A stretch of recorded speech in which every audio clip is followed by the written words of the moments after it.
ازيكم يا نصور، اخباركم ايه؟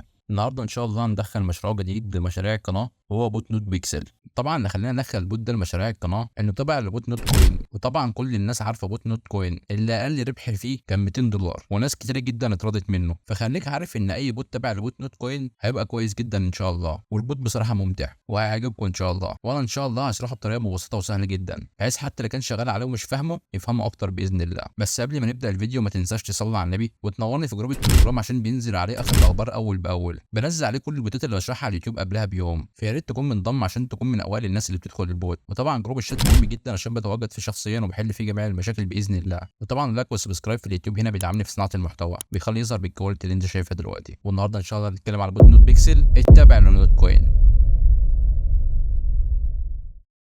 اول ما تفتح البوت هيظهر معاك الواجهه اللي قدامك دي يعني. ومن الاخر عايز يقول لك بلاش ترسم الاعلام بتاعه البلاد عشان ده مش بوت سياسي خالص ومالوش علاقه باي دوله او اي حرب، فبيقول لك يفضل ما ترسمش اي علم عشان ما يحصلكش مشاكل في البوت. لكن احنا ان شاء الله هندعم فلسطين لان في ناس رسمه العلم بتاعهم، فاحنا هندعمهم برضه ونرسم معاهم. اول حاجه تعملها تضغط على كلمه اوكي برومايس وهتخش على كلمه ليتس جو. لكن قبل ما تدوس على كلمه ليتس جو هنا بيقول لك ان اللوحه دي حجمها 1000 في 1000، فطبعا فيها ملايين اللاعبين اللي بيرسموا فيها، فاللوحه دي مشتركه كل اللاعبين العالم بيرسموا فيها، فعشان كده قلت لكم دي لعبه ممتعه شويه. هتدوس على كلمه ليتس جو.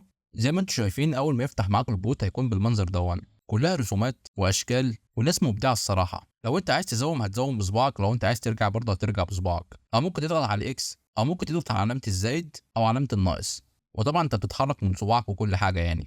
وكل اللي عليك اللي انت بترسم عشان ال 830 اللي معاك فوق دول. انا بشرح مثلا على اللي معايا، كل ما ترسم اكتر كل ما يزيدوا اكتر. انا على سبيل المثال هرسم في علم فلسطين دون، فانا عايزك دلوقتي تركز معايا قوي. انا معايا دلوقتي 830، لو رسمت مثلا البكسلايه دي بقى معايا بالظبط 833، يعني زدت 3. واحفظ رقم 3 ده كويس عشان هنرجع له. ولو تاخد بالك الانرجي كان معايا 9 بقى معايا 8، يعني لو زودت هنا واحده كمان انا معايا 8 انرجي، تمام؟ يعني 8 طاقه. ضغطت على كلمه بين بقى معايا 7، وبالتالي كده لسه معايا 7 محاولات اقدر ارسم فيهم براحتي. زي ما انتم شايفين المحاولات بتاعتي خلصت. ولو دخلت على كلمه نو انرجي هيودينا للصفحه دي اللي بيقول لي احنا بنديك 1 انرجي كل 10 دقائق. 10 دقائق يعني 600 ثانيه، واحفظ دي كويس. 10 دقائق يعني 600 ثانيه. فانت دلوقتي هديك عرفت 3 حاجات. اول حاجه لما انا جيت رسمت كان بيديلي 3 نقط على الرسمه او على اي بيكسل بعمله. تاني حاجه ان الانرجي كانوا 9، الحد الاقصى اللي كان معايا كان 9. تالت حاجه الانرجي كانت بتتملى في 10 دقائق يعني 600 ثانيه.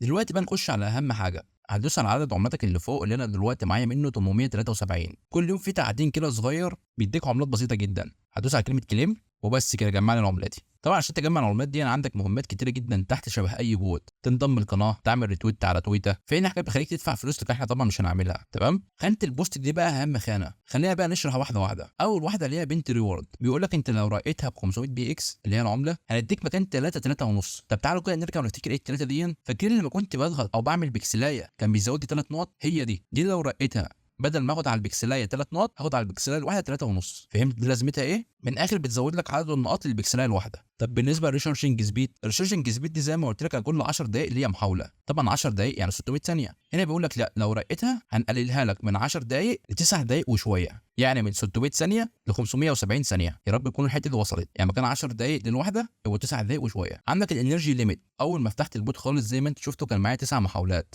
بيقول لك دي لو رقيتها هيديك 10 محاولات، مكان 9 هيبقى 10، فبالتالي عدد محاولات اكتر، فبالتالي نقاط اكتر، فبالتالي ال3 خانات دول مهمين جدا ودول اساسا اللي البوت قايم عليه. ومفيش اي حاجه تانية في البوت هتفيدك غير دول. يعني حتى لو ضغطت على النجوم اللي فوق دي كل الحاجات دي بفلوس، واحنا طبعا مش هندفع فلوس في بوت. فالبوت ده سهل جدا ومش عايز يضيع عليكم، عشان كده الفيديو بسيط جدا وسهل وقصير. وخلينا ندعم اخواتنا في فلسطين ونرسم العلم بتاعهم ونساعد الناس اللي بترسم دي. وطبعا في ناس بتشوه العلم، فده احنا ان شاء الله هنرسمه للاخر. وبس كده، يا رب الفيديو يكون عجبك، ولو عندك اي مشكله تعالى نورني في جروب التليجرام. اشوفكم على خير الفيديو القادم.